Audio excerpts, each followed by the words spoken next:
Hello everyone, welcome to day number one of this Julius Baer Generation Cup 2022, one of the events in the Meltwater Champions Tour.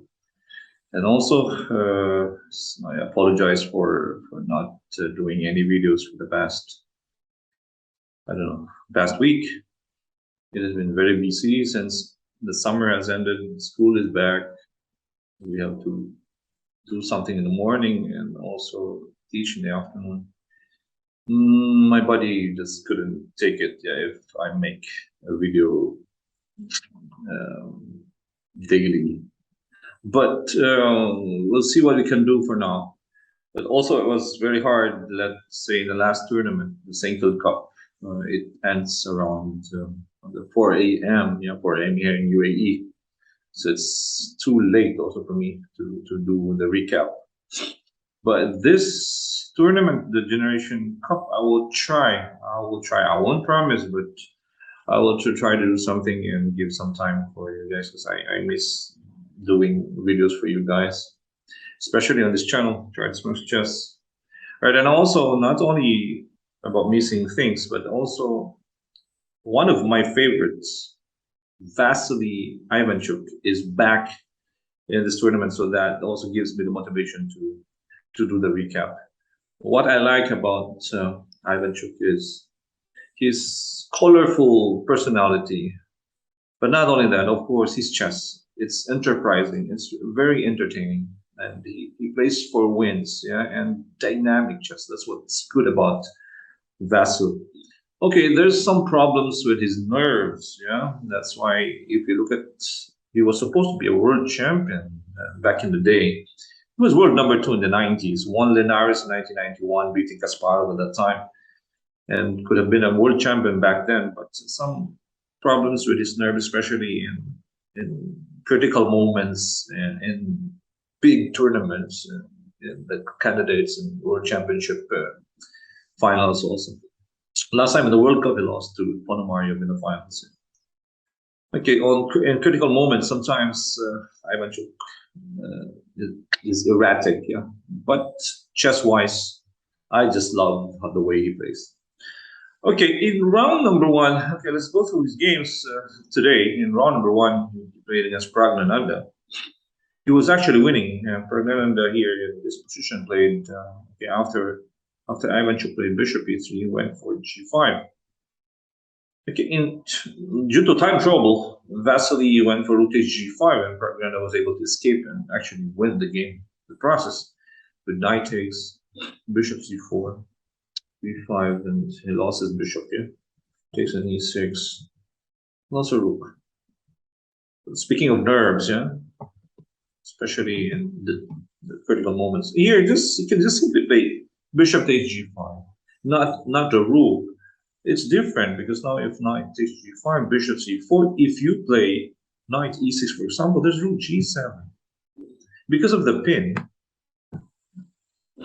he doesn't need to give or play this exchange sacrifice on g5. He can do it with the bishop, and Pragnananda's king is going to be checkmated after that. Okay, let's just say king f8. Take the knight here, threatening rook f7 or rook g8. And black has nothing. Okay, let's just say rook f2. Let's take a look at that one, and then king e8. There's queen c6. King goes to d8. Queen takes c7. Even rook g8. Knight takes g8 and queen d7 mate.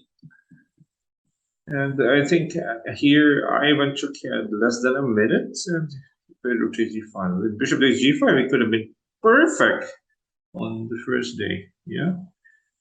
This was critical. This was a critical moment in the game. He was outplaying the young Pragnananda. Okay, in this tournament, there are three generations. We have Ivanchuk and Gelfand playing. Okay, we also have Magnus Carlsen and his group, and his Giri, Levon Aronian, and the young players, Pragnananda, we have Hans Niemann, we have Christopher Yu. It's a good mix, and most of the players are fighters as well. It's going to be good chess, and I hope I could do more of the recaps this coming week. Right, that was the first game with Ivan. He was winning with just bishop takes g5, yeah, and bishop c4. It's game over for Pragnananda here. Again, the difference is that there's a pin compared to what he played with g5. Now, in the second game against Ivan Saric, the Croatian player, this was a critical moment in the game where Ivan sacrificed on h6. Ivanchuk calmly took the sacrifice with the pawn. Queen c1 now threatens queen takes h6 and queen h8 mate. Okay, nice move by Ivanchuk. Discovered attack on the rook. Delaying queen takes h6, yes. Now rook h5, again black wants to capture with the queen.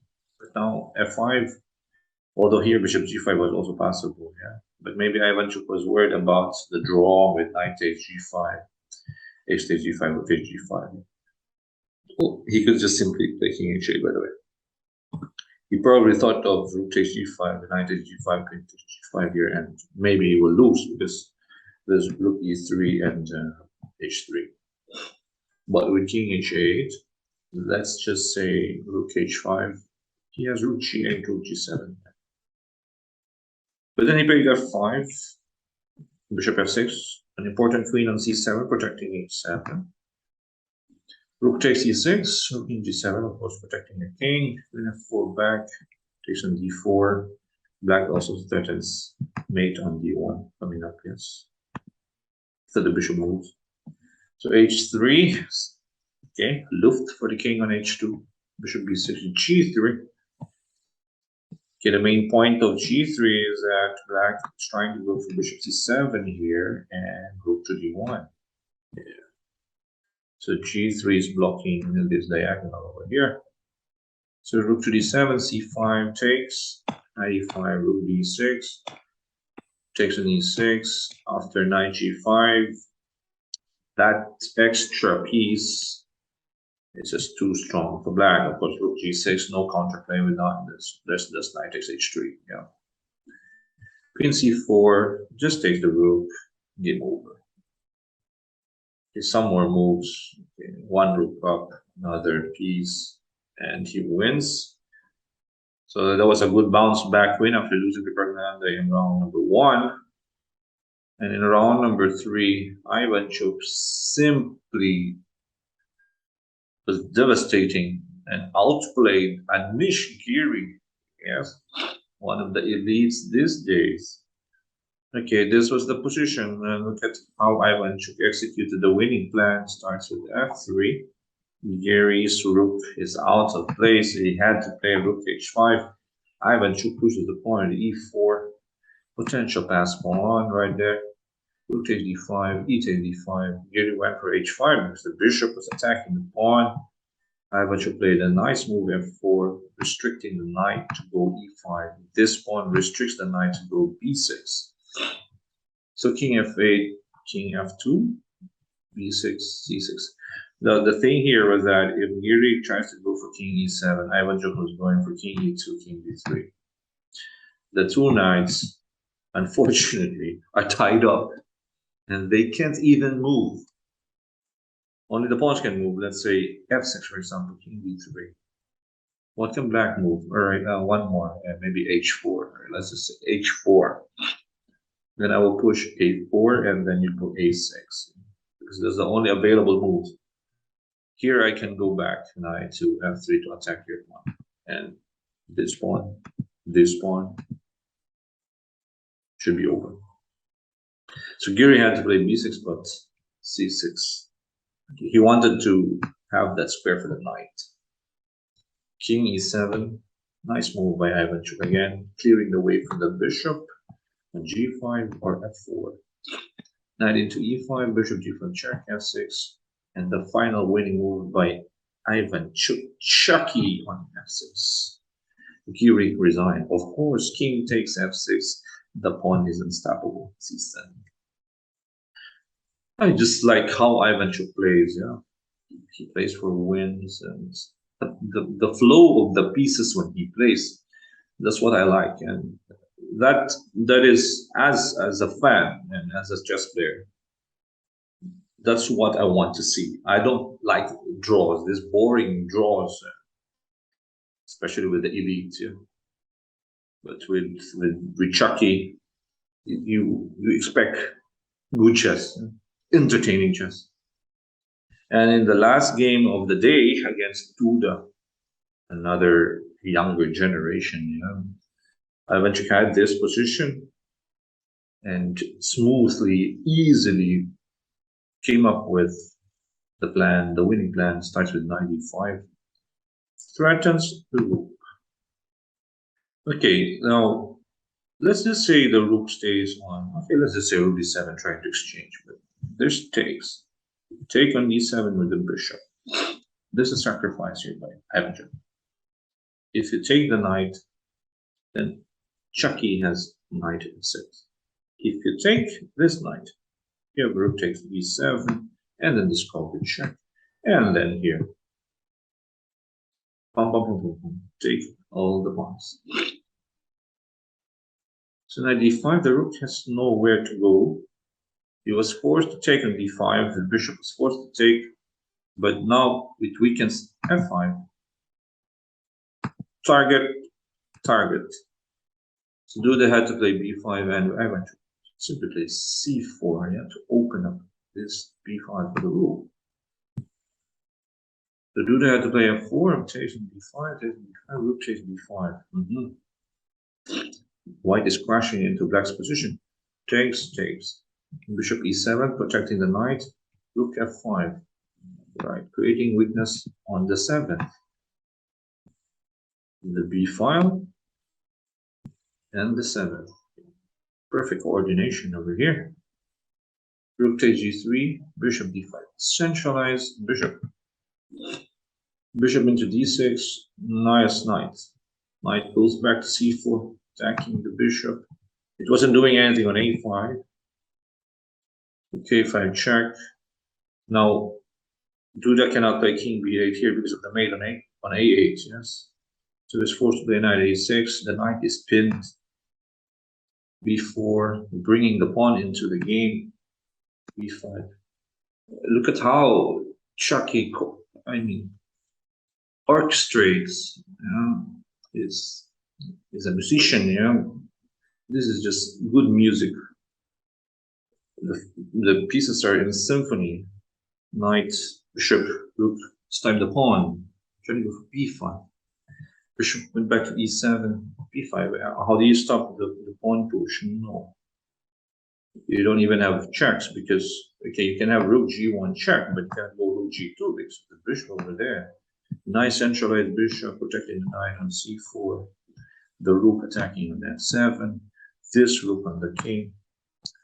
The role playing of each piece on the board. And that's what you want to see because that is good chess. Coordination of pieces. Harmonious. Rook into c5. Chucky went for rook takes f7. Rook to d5. Rook takes a simplifying the position here, winning a piece. King b8. Take the rook. King sc2. Take the bishop. Enough for white to win. Okay, attacking the pawn. King up. Right, knight. King a5. And here Duda resign. What else can he do? If he stays on b2, then Ivanchuk can also go for king a6. Let's say he stays on b1. Okay, I can go knight c4 here. If let's say rook b3, now I have knight b6. Just don't take the pawn. No, you're threatening mate. 1 b7. Okay, let's say you push the pawn now. Rook b7.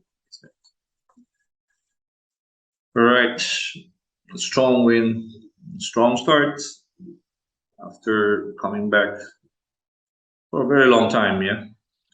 Ivanchuk has been hibernating for a long time. Okay, also feel sorry for Ivanchuk with what's happening in Ukraine, with this war with Russia. We don't talk about it, all these negative things, just erase it. Talk about his chess, not about what's happening politically. We're here for chess. We don't talk about the scandals also by Magnus. We're here about the comeback, of Ivanchuk. So Chucky is back. So it's going to be exciting for the next few days. Okay, there will be, okay, it's 16 players. We have 15 rounds because it's round robin. So another 4 games tomorrow. The next 4 days will be the preliminaries, 4 games each for today, tomorrow, and I think on Tuesday. And then Wednesday would be 3 games, so that's 15. And after that, top 8 will go for the quarterfinals. Yeah. So that's about it. Hopefully, Ivanchuk will qualify for the top 8, and we are expecting him to maybe play finals match against Magnus Carlsen. So that's about it. Chucky is back. All right, we are back as well. And thank you guys for supporting our channel. I apologize for being away for quite some time. It's just busy days, but we'll try. We'll keep trying to give you time. And thank you for subscribing also to our channel, Charles Marches and Charles March Entertainment on Facebook and YouTube. This is Coach Oliver once again. Stay safe, everyone.